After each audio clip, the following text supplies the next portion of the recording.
A gente tem visto por aí que muitas empresas botaram o pé no freio por causa da crise econômica. Mas a crise não é tão feia como aparece na mídia. Existem vários setores que continuam crescendo. Um deles é o da aviação civil, que registrou o recorde de viagens no primeiro semestre de 2015. Veja na reportagem de Vanessa Nakazato. Se por um lado a crise econômica está freando diversas atividades produtivas no país, do outro, o setor de transporte aéreo continua decolando. No primeiro semestre deste ano, a movimentação de passageiros nos aeroportos brasileiros aumentou 3,36% em comparação com o mesmo período de 2014.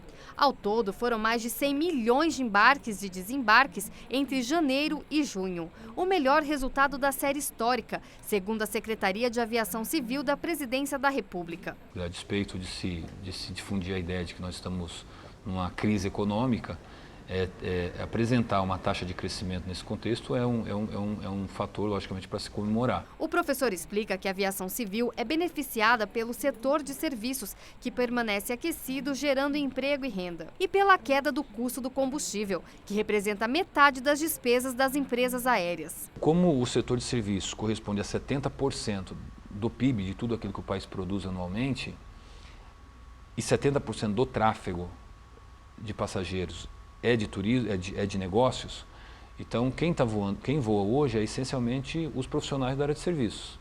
Pela política de governo adotada nesses últimos 10 anos, esse número de passageiros transportados aumentou absurdamente. Antes era um transporte elitizado, hoje pode-se considerar quase que um transporte de massa, por uma política de governo adotada há algum tempo, e a gente vê que várias pessoas tiveram acesso. Tanto é que, se você comparar esses dados com o setor rodoviário, ele cresceu muito mais do que o próprio passageiro transportado por ônibus, por exemplo. Para a Federação Nacional dos Trabalhadores em Aviação Civil, há um lado negativo nesse crescimento das companhias aéreas. Como não houve novas contratações, os trabalhadores passaram a acumular funções sem aumento de salário. Esse é o grande problema. A gente não percebe. O turnover das empresas se mantém constante, ou seja, o número de demissões, ele quase que iguala os de admissões, ou seja, o setor, na questão de mão de obra, a gente não percebe crescimento. A gente só percebe que esse mesmo trabalho, cada vez mais exigido desses trabalhadores, ou seja, o trabalhador produz mais, mas não com a necessária contrapartida de remuneração. Para Volney, o setor ainda tem muito a crescer. Atualmente, cerca de 90% do tráfego aéreo é concentrado em 20 aeroportos. São mais de 5.500 municípios no país e a aviação comercial só chega a 140. Uma grande mudança que nós tivemos na aviação brasileira foi essa popularização do transporte aéreo. Eu, particularmente, sou entusiasta dessa ideia. Eu sempre digo que o transporte aéreo, como o transporte rodoviário, eles operam sob concessão pública. E, portanto, o aeroporto, como a rodoviária, devem ser utilizados de forma maciça. Agora nós vamos falar sobre economia solidária. Esse tipo de economia gera trabalho e renda que favorece a inclusão social. No Rio de Janeiro, um grande festival de economia solidária mostrou essa maneira honesta de venda e produção de mercadorias. A economia solidária foi a estrela do evento que ocorreu hoje, no centro do Rio. Traz uma parte cultural excelente, onde tem banda, onde tem música, onde tem teatro, onde tem desfiles, jovens, garotas novas, entrando aí na adolescência. Filhas também dessas artesãs desfilando os produtos, as roupas que são confeccionadas também por elas. E terceiro, para o Rio de Janeiro, para o próprio município do Rio de Janeiro, ter oportunidade de conhecer essas comunidades, de conhecer essas mulheres que estão se empoderando através desse projeto Rio Ecossol 2. Nesta edição, o festival comemora os 450 anos de fundação da cidade do Rio de Janeiro, reunindo mais de 200 empreendimentos de economia solidária de 14 municípios do estado. Não só os 450 anos, que é nesse momento o principal razão desse festival, mas também as vésperas das Olimpíadas. E nós queremos ser a cidade referência nacionalmente e internacionalmente de economia solidária. O projeto Rio Ecossol acontece há 5 anos em 7 comunidades cariocas.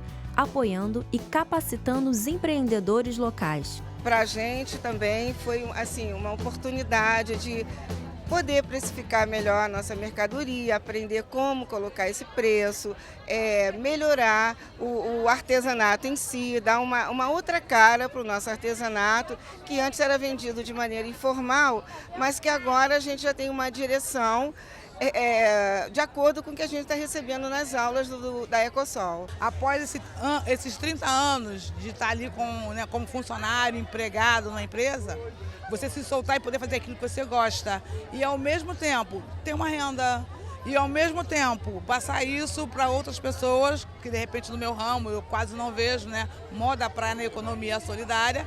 Porém, para mim é legal saber assim que a economia ela tem várias vertentes, ela foi se ampliando, ela foi aumentando. A economia solidária já representa 1% do PIB do Brasil. Em São Bernardo do Campo, no ABC Paulista, um seminário internacional avaliou os avanços e discutiu os desafios dessa forma alternativa de organização do trabalho. Por exemplo, o que precisa mudar na legislação e como incluir a economia solidária em políticas públicas. Trabalhar de forma coletiva, se responsabilizar por toda a produção e dividir os lucros. Assim são as cooperativas onde todos são donos. Como alternativa de emprego e renda diante de momentos de crise, o Brasil desenvolveu também outras formas de economia solidária. E hoje é referência mundial nesse tema, com a economia solidária representando 1% do PIB nacional.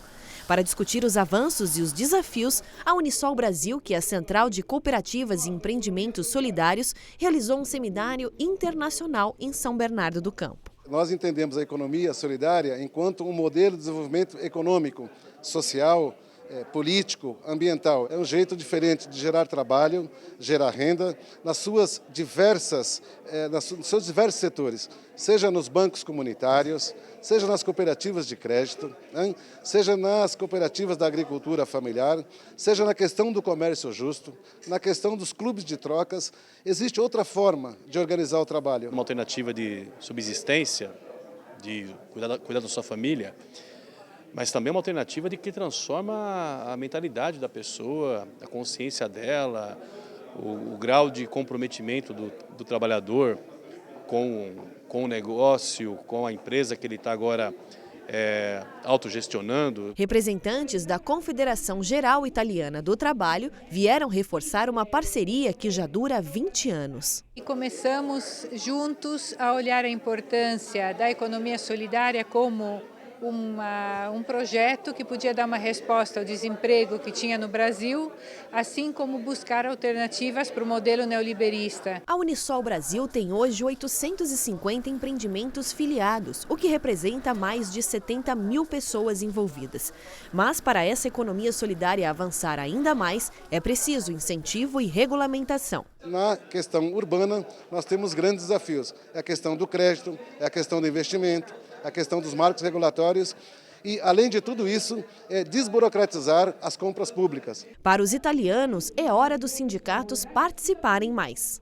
Para fortalecer o jeito que se faz o trabalho dentro da economia solidária, para ter trabalho digno, salários adequados e buscar, como se fala, teoricamente, a felicidade do trabalhador. Em São Bernardo, a economia solidária já é vista como política pública, com bons resultados. A Prefeitura de São Bernardo do Campo, a partir de 2009, criou instrumentos como na área externa da CTR para comercialização, fez um convênio com a Metodista, com financiamento da FINEP, para constituir uma incubadora que apoiasse os empreendimentos solidários, enfim, uma quantidade extensa de ações que o poder público pode fazer, mas claro, desde que seja compartilhado, desde que seja participado, porque o princípio fundamental da economia solidária é a autogestão e a participação. No próximo bloco, a gente muda de assunto. Vamos falar sobre o universo feminino. Você já ouviu falar de coletores menstruais? É daqui a pouco, no Panorama.